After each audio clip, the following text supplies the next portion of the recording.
Hello दोस्तों, आज 17 फरवरी 2026 दिन मंगलवार का हिंदी तिथि फाल्गुन कृष्ण पक्ष अमावस्या तिथि। आज साल का पहला सूर्य ग्रहण भी है। समय क्या रहेगा पूरी जानकारी देखेंगे। बात करते हैं आज का प्रमुख समाचार, बड़ी खबरें देश और दुनिया की ताजा अपडेट लेकर हाजिर हो गए हैं। किसान भाइयों के लिए, युवाओं के लिए, पढ़ने वाले बच्चों के लिए, माताओं के लिए, बहनों के लिए और आम जनता के लिए जुड़े कई महत्वपूर्ण फैसले जानेंगे इस वीडियो में। वीडियो बहुत ही महत्वपूर्ण काम की बड़ी जानकारी, पूरा वीडियो आप ध्यान से देखिएगा, आखिरी तक देखिएगा और इस वीडियो को आप लाइक और शेयर कर दीजिएगा, जिससे हमें मोटिवेशन मिलता रहे और हम इसी जोश के और जुनून के साथ हर रोज हम आपके लिए ताजा खबरें और बड़ी अपडेट लेकर आते रहें। तो देखिए, आज 17 फरवरी का दिन है और आज साल का पहला सूर्य ग्रहण भी लगने जा रहा है। 17 फरवरी 2026 कुंभ राशि में यह सूर्य ग्रहण लगेगा। विज्ञान के अनुसार चंद्रमा के पृथ्वी और सूर्य के बीच आने से यह घटना होती है। ज्योतिष इसी बड़े बदलाव का संकेत भी माना जाता है। लेकिन खास बात दोस्तों आपको बताएं कि यह ग्रहण भारत में दिखाई नहीं देगा, इसलिए सूतक भी मान्य नहीं होगा। हालांकि इसका राशियों पर प्रभाव देखने को मिलेगा। आज 17 फरवरी 2026 को लगने वाला सूर्य ग्रहण भारतीय समय के अनुसार दोपहर 3:26 से शुरू होगा और शाम को 7:57 पर इसकी समाप्ति हो जाएगी। यानी कि ग्रहण की कुल अवधि लगभग 4 घंटे 32 मिनट रहने वाली है और यह वलयाकार सूर्य ग्रहण है और सूर्य ग्रहण का सूतक काल 12 घंटे से पहले शुरू हो जाता है। चंद्र ग्रहण का सूतक काल 9 घंटे पहले शुरू हो जाता है, लेकिन सूर्य ग्रहण का सूतक काल 12 घंटे पहले शुरू हो जाता है। अंतरराष्ट्रीय खगोलीय एजेंसी नासा के अनुसार यह ग्रहण मुख्य रूप से दक्षिण गोलार्ध के देशों में दिखाई देगा। अब भारत में यह सूर्य ग्रहण दिखाई नहीं देगा। इसी कारण से धार्मिक मान्यता के अनुसार भारत में सूतक काल भी मान्य नहीं होगा। मंदिरों के पट बंद नहीं होंगे और सामान्य पूजा पाठ जारी रहेगी, लेकिन फिर भी गर्भवती महिलाओं और बहनों को विशेष सावधानी की जरूरत रहेगी। धार्मिक परंपराओं का यह मानना है कि ग्रहण काल संवेदनशील समय होता है और इसी दौरान गर्भवती महिलाएं बहने के घर के अंदर ही रहे, सूर्य को सीधे न देखे, चाकू, कैंची, छुरी या धारदार वस्तुओं का उपयोग न करे, सिलाई, कढ़ाई, बुनाई, काटने छाटने का काम भी न करे, सकारात्मक विचार रखे, भगवान का स्मरण करें, मंत्र जाप करें, ध्यान रखें। लेकिन यह पूरी अवस्था पर आधारित है और धार्मिक मान्यताओं के अनुसार ग्रहण समाप्त होते ही स्नान भी करना चाहिए। ये शुरुआत में आप देखेंगे गुस्सा दिल पर भारी पड़ सकता है। रिसर्च में यह बड़ा खुलासा हुआ है। हार्ट अटैक का खतरनाक रिसर्च में यह खुलासा हुआ है। हार्ट अटैक का खतरा कई गुना ज्यादा होता है। हार्ट अटैक के मामले में बीते कुछ सालों में बढ़ रहे हैं। आप देख सकते हैं कि किसी तरह से चलते चलते, कुर्सी पर बैठे बैठे या फिर डांस करते करते आजकल हार्ट अटैक के कई कारण सामने आ रहे हैं। लेकिन क्या गुस्सा आने पर भी हार्ट अटैक आने का एक कारण होता है? इस बारे में एक रिसर्च जानकारी बताई गई है। हार्ट अटैक वैसे तो कई कारण से होते हैं, लेकिन आपको बताएं कि बार बार गुस्सा आना आपके हार्ट की सेहत के लिए खतरनाक हो सकता है। अमेरिका की एक प्रतिष्ठित संस्था जॉन हॉकिंस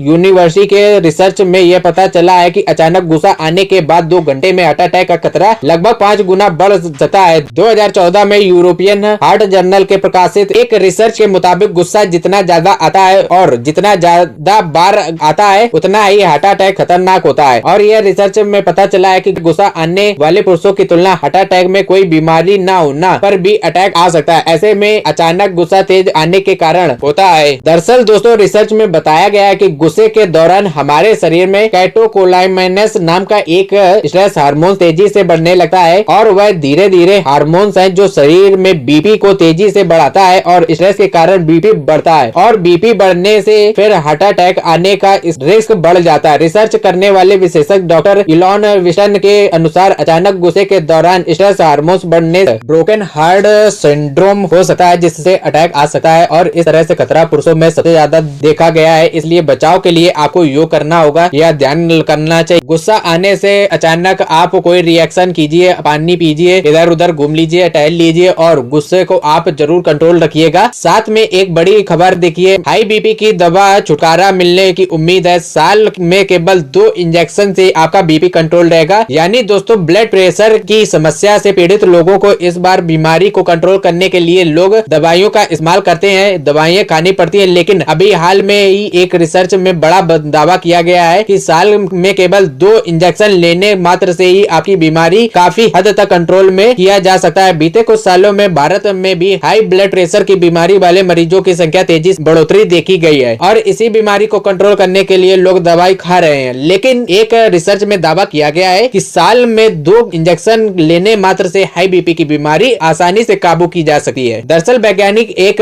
थेरेपी के पर काम कर रहे हैं जिसमें केवल 2 इंजेक्शन लेकर भी बीपी कंट्रोल में रखा जा सकता है। रिसर्च में आरएनए तकनीक तकनीक पर बने हुए इंजेक्शन का जिक्र किया गया और अभी हाल ही में इसके रिजल्ट भी आपके संतोषजनक दिख रहे हैं। पीएम मोदी ने एआई इम्पैक्ट समिट का उद्घाटन किया, जियो इंटेलिजेंस जैसे एआई मॉडल्स को भी जाना। 300 से ज्यादा कंपनियों ने इनोवेशन किया है। भारत में 16 फरवरी दुनिया को सबसे बड़े टेक्नोलॉजी इवेंट में इंडिया एक एआई इम्पैक्ट समिट 2026 शुरू हो चुका है। प्रधानमंत्री नरेंद्र मोदी ने इसका औपचारिक उद्घाटन किया है। यह इवेंट 20 फरवरी तक नई दिल्ली के भारत मंडप में चलेगा। ग्लोबल टेक्नोलॉजी इंडस्ट्री का निर्णायक मोड़ पर है, जहां पहुंचने पर लाखों अरबों डॉलर के बिजनेसमैन मॉडल तेजी से ध्वस्त हो रहे हैं। यानी दोस्तों अभी हो क्या रहा है कि क्लाउड एआई और ऑटोमेशन ने पारंपरिक आईआईटी सुविधाएं, सार्वजनिक महंगे सॉफ्टवेयर लाइसेंसिंग और लंबी अवधि में मेंटेनेंस कॉन्ट्रैक्ट को भी चुनौती दी है। और कोडिंग, टेस्टिंग और सपोर्ट जैसे काम एआई टूल के जरिए बहुत तेजी से लगातार किए जा रहे हैं। ऐसे में आईआईटी कंपनियों के राजस्व पर भी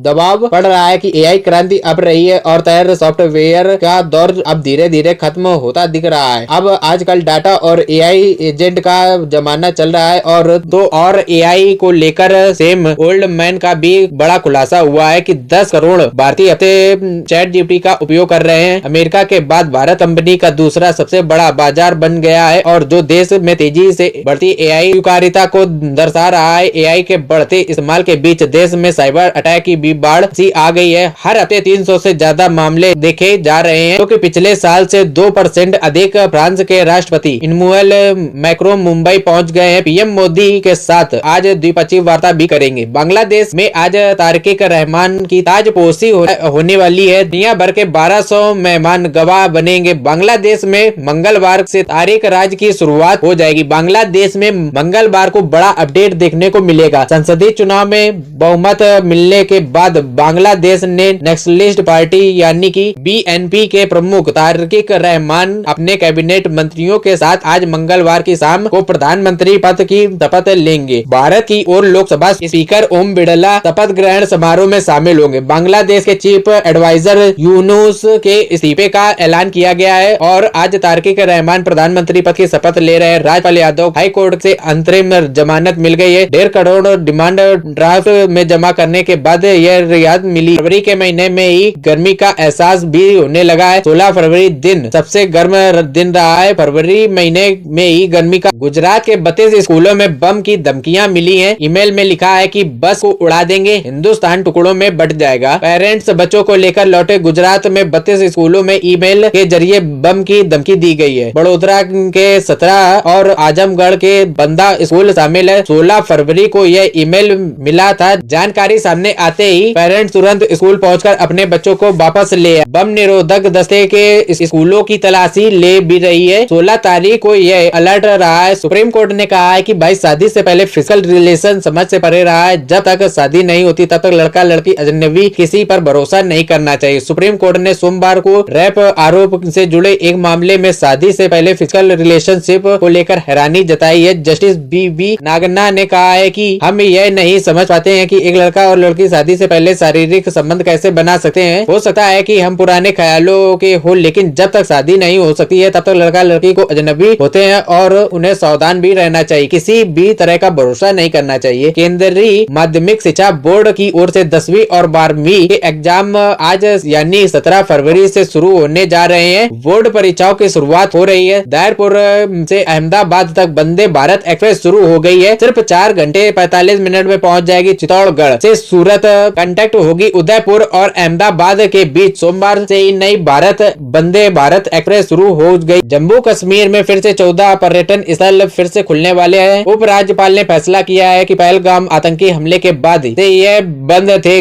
गैन सुरक्षा समीक्षा के बाद यह निर्णय लिया गया। भारत के कृषि क्षेत्र के लिए एक नया और महत्वपूर्ण अवसर खुला है। संयुक्त राज्य अमेरिका और यूरोपीय यूनियन के साथ ट्रेड डील 400 अरब डॉलर अमेरिकी डॉलर के साथ बाजार खुल गए हैं। अमेरिका के अपराधियों पर मेहरबान पैसा देकर हर दिन छोड़ रहे हैं। 6 क्रिमिनल दूसरी बार राष्ट्रपति बनने के बाद डोनाल्ड ट्रंप के साथ समाधान का सिस्टम ही बदल गया है। ट्रंप ने एक साल में अब तक 1800 से ज्यादा अपराधियों को समाधान जारी किया है। हर दिन ट्रंप 6 अपराधियों को माफ कर रहे हैं। सभी अपराधियों को पैसे लेकर छोड़ा जा रहा है। दुनिया भर में सोशल मीडिया प्लेटफॉर्म X 2 घंटे तक डाउन रहा है। ऐप और वेब दोनों जगह पर नहीं चल रहा है। 1 महीने से दूसरी बार सेवाएं ठप हुई हैं तो महंगाई भी 10 महीने में सबसे ज्यादा रही है। जनवरी की थोक महंगाई यानी कि WPI बढ़कर 1.81% पहुंच चुकी है। इससे पहले दिसंबर में थोक महंगाई 0.83% थी। यह 10 महीने में सबसे ज्यादा है। योजना जरूरत के सामान, खाने पीने की चीजें महंगी हुई। भारतीय रिजर्व बैंक ने फर्जी इंश्योरेंस, NPS और अन्य वित्तीय उत्पादों में मिंट स्लिंग्स रोकने के लिए सख्त ड्राफ्ट गाइडलाइन जारी दी है। नियम उल्लंघन में रिफंड, मुआवजा और सख्त कार्रवाई होगी। RBI ने फाइनेंशियल प्रोडक्ट से जुड़ी मिस सेलिंग रोकने के लिए गाइडलाइन जारी की है। डिजिटल इंडिया की बातचीत, UPI ने नकद को पीछे छोड़ दिया है। अब ग्रामीण इलाकों में भी रुपए कार्ड की क्रांति लाने की तैयारी। वित्त मंत्रालय की एक रिपोर्ट आई है। इसके अनुसार UPI भुगतान का सबसे पसंदीदा माध्यम बनकर उभरा है, जितने कैश को पीछे छोड़ दिया है और 50% से अधिक यूजर्स डिजिटल लेन देन को प्राथमिकता दे रहे हैं। भारत मंडपा में चल रहे AI समिट में विदेश मेहमानों को एक खास तोहफा मिला है। अब वे बिना भारतीय सिम और बैंक खाते के भी UPI से धड़ाधड़ पैसे पेमेंट कर पाएंगे। NPI ने UPI one world wallet launch किया है, जिसमें विदेशी यात्री जब जेब में कैश रखने के बजाय मोबाइल में स्कैन का भुगतान का मजा लेंगे। 80% पुरुष ज्यादा कमाने वाली भी शादी को तैयार है। शादी को लेकर सोच बदल रही है। जीवन साथी की रिपोर्ट के मुताबिक अब युवा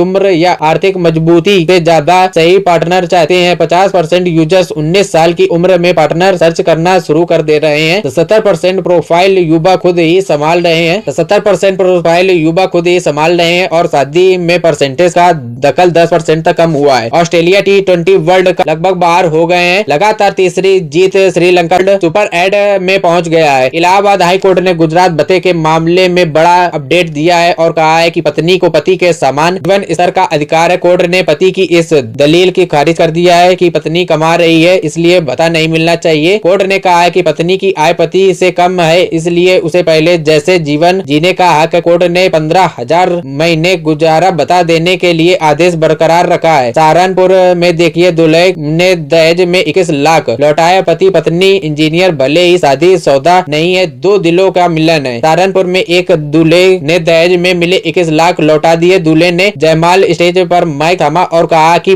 बंधु पक्ष हमें शगुन के जो 21 लाख रुपए दिए हैं उन्हें हम सम्मान पूर्वक वापस लौटा रहे हूँ। दूल्हे ने आगे कहा है कि शादी दो परिवारों और दो दिलों का मिलन है, यह कोई सौदा नहीं है। हम दोनों आत्मनिर्भर हैं और हम इस रिश्ते को लेन देन के माध्यम से नहीं बनने देंगे। हमें किसी भी प्रकार का दहेज स्वीकार नहीं है। तो ये अच्छी पहल है, युवा पीढ़ी के लिए एक बहुत बड़ी सीख है और इस बात के लिए तो एक लाइक तो यहाँ पर दोस्तों जरूर बनता है। हरियाणा हिसार से आप देखिए, एक CA भाई साहब जो है अपनी पत्नी की जान लेने वाले ही निकले और उसकी पत्नी बैंकर है। चरित्र पर वो शक करते थे। 5 महीने पहले उनकी शादी हुई थी। हरियाणा के बहादुरगढ़ से दर्दनाक खबर सामने आई है। एक बैंक के कर्मचारी 27 साल की उम्र में, उनके पति चार्टर्ड अकाउंटेंट हैं, उन्होंने उनकी पत्नी की जान ले ली। NTA ने JEE मेन जनवरी सेशन का रिजल्ट जारी कर दिया है। 100% नंबर लाने वाले 12 में से कोटा के कोचिंग में 7 स्टूडेंट है। JEE मेंस में इंदौर के रिद्देश माध्यम प्रदेश टॉप में 99.99% नंबर लाए हैं और देश भर में 12 स्टूडेंट 100% नंबर मिले हैं। राजस्थान में एक अवैध पटाखा फैक्ट्री में धमाका हुआ है। 8 लोग जिंदा जल गए हैं, 4 गंभीर झुलस गए हैं। राजस्थान के बावड़ी के केमिकल फैक्ट्री में अचानक तेज धमाका हुआ है और इसमें 8 मजदूरें जाने गवा दी हैं और 4 गंभीर रूप से झुलस गए हैं, जिसमें से दिल्ली एम्स में रेफर किया गया है। हरियाणा फरीदाबाद में एक फैक्ट्री में भी ब्लास्ट हुआ है। 5 पुलिस कर्मियों समेत 42 लोग झुलस गए हैं। छत्तीसगढ़ में आप देखिए, SDM की पिटाई से एक बुजुर्ग की जान चली गई। 4 को इस मामले में अरेस्ट किया। बड़ी दर्दनाक खबर उत्तर प्रदेश के कानपुर से आ रही है। कानपुर में एक रिटायर्ड फौजी ने लाइसेंसी बंदूक से अपनी पत्नी और 16 साल के बेटे को जान ले ली है और इसके बाद फिर वह बाइक से रेलवे अंडरपास पहुंचे और फिर ट्रेन, आप समझ जाइए आगे। फिलहाल प्रशासन पुलिस यह जांच कर रही है कि आखिर फौजी ने ऐसा कदम क्यों उठाया। वजह अभी सामने नहीं आई है। अमित शाह पटेल के खिलाफ गैर जमानती वारंट जारी हुआ है। मुरादाबाद में फीस लेकर भी परफॉर्म नहीं किया है। अब 27 मार्च को कोर्ट पहुंचना पड़ेगा। हेमंत शूटिंग वीडियो मामले में आप देखिए, सुप्रीम कोर्ट का सुनवाई से इनकार हो गया है और कहा गया है कि चुनाव से पहले कोर्ट का दस्तावेज खटखटाना ट्रेड बन गया है, इससे प्ले ग्राउंड मत बनाइए। सुप्रीम कोर्ट ने सोमवार को असम के मुख्यमंत्री हेमंत विश्व शर्मा के खिलाफ वायरल वीडियो पर कार्रवाई की मांग वाली याचिका पर सुनवाई से इनकार कर दिया गया। मणिशंकर अय्यर बोले, जरूर विदेश मंत्री बनना चाहते हैं, मैं गांधीवादी नेहरूवादी हूँ, राहुलवादी नहीं हूँ। तमिलनाडु में आदिवासियों ने खुद की कंपनी बनाई है। 100 से ज्यादा गाँव के हजारों लोगों ने जंगल के उत्पादों को मार्केट तक पहुँचाया। 1 करोड़ 40 लाख से ज्यादा टर्नओवर भी हो रहा है। कॉलेजों में विद्यार्थी शिकायत समिति अनिवार्य, यूजीसी ने एक निर्देश जारी किया। वेबसाइट पर भी पूरी जानकारी देनी होगी। सुप्रीम कोर्ट ने यूजीसी को सख्त निर्देश दिए। स्क्रीन रीडर सॉफ्टवेयर पर हल्फनामे के लिए मोहलत दी है। दिल्ली नगर निगम बैठकों का रिकॉर्ड सार्वजनिक होगा। 10 लाख से ज्यादा पेज डिजिटल शुरुआत होंगे। शुरू में 22 मार्च 2022 में 2026 तक के रिकॉर्ड उपलब्ध होंगे। ईडी ने Jharkhand fund company मैक्सवी zone touch private limited की 11 करोड़ की संपत्ति अस्थायी रूप से जब्त की है।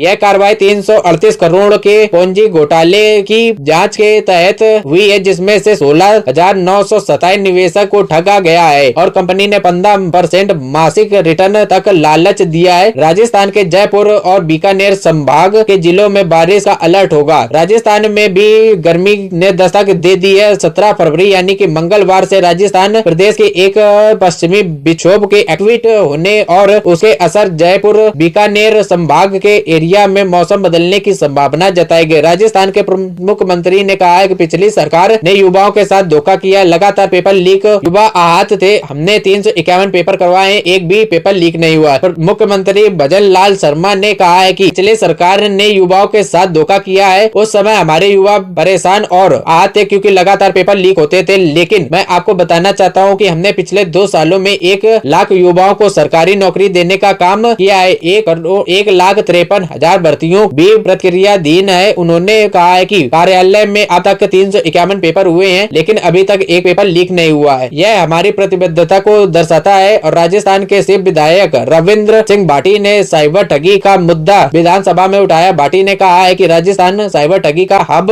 बनता जा रहा है। नेशनल क्राइम अभिलेख ब्यूरो के आंकड़ों के अनुसार देश में राजस्थान पहले नंबर पर है। 1 लाख से अधिक शिकायतें मिली है, लेकिन दर्ज केवल 0.69% ही हुई है। राजस्थान स्टेट बार काउंसिलिंग के चुनाव के लिए हाई पावर्ड इलेक्शन कमेटी का गठन किया गया। बार काउंसिलिंग ऑफ राजस्थान के एक्विट सेक्रेटरी विकास डाका की ओर से सोमवार को नोटिस अनुसार कमेटी के सेवानिवृत्त न्यायाधीशों और वरिष्ठ अधिवक्ताओं को महत्वपूर्ण जिम्मेदारी सौंपी गई है। राजस्थान के पुरुषार में 23 से 25 तारीख तक हनुमंत कथा होगी। धीरेन्द्र शास्त्री आएंगे। अजमेर जिले के पुरुषार से 23 से 25 फरवरी तक बागेश्वर धाम हनुमंत कथा का आयोजन किया गया है और इसमें धीरेन्द्र शास्त्री जी शामिल होंगे। हनुमंत कथा से पहले 22 फरवरी को अजमेर रोड में शो का आयोजन किया गया। अजमेर में 2250 अस्थायी सफाई कर्मी हड़ताल पर है कि वेतन नहीं मिलने से नाराज हैं। आज के प्रमुख समाचार में फिलहाल इतनी ही खबरें। वीडियो को लाइक और शेयर जरूर करिएगा। वीडियो को आपने यहाँ तक देखा उसके लिए आपका बहुत बहुत धन्यवाद और शुक्रिया। ऐसे ही आप लोग प्यार और सपोर्ट देते रहिएगा और हम रोज ऐसी खबरें लाते रहेंगे। एक नए वीडियो में नए जानकारी के साथ मिलते हैं। तब तक के लिए जय हिंद, जय भारत, वंदे मातरम।